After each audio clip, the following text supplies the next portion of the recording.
Today we're announcing the biggest change to the driver licence system since 2011. And as Louise says, we want to make it simpler and easier for people to get their driver's licence. And the changes we're announcing today are a package of changes that will make it easier and cheaper for people, particularly young people, to get their full driver's licence. The first key change is we are getting rid of the full licence practical test. So once this system comes into force, drivers will no longer need to sit a second practical test to move from their restricted to their full licence.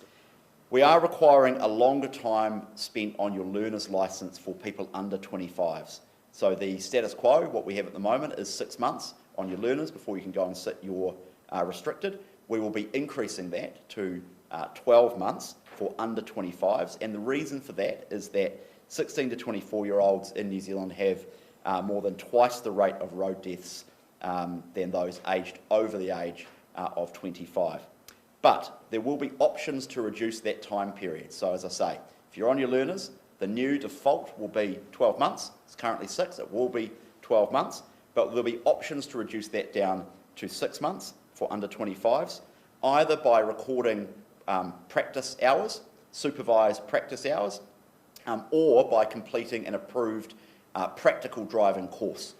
The restricted period, as I say, will be 12 months for under 25s and 6 months for over 25, and we're getting rid of the what's currently there, which is the option to do a defensive driving course.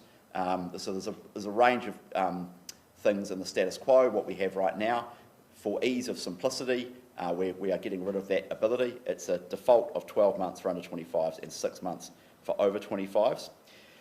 We are also creating a system where if you are on your restricted and you get demerits, so for speeding offences, for example, then it pushes out the length of time you have to stay on your restricted by 6 months. We're requiring fewer eyesight screenings, so you'll have to go and do your eyesight test when you get your learners. Other than that, just when you renew your licence, you won't have to go and do it. At the moment, people have to go and do an eyesight test on their learners, and they do it again for their practical, and then they have to do it again for their full, so we're just getting rid of that. And also expanding the zero alcohol rule. So the new rule will be, and we have to legislate for this, learner and restricted drivers, regardless of age, will be subject to a zero alcohol limit. Finally, we're also ensuring stronger oversight of training providers. NZTA will gain new powers to monitor and suspend driver training course providers.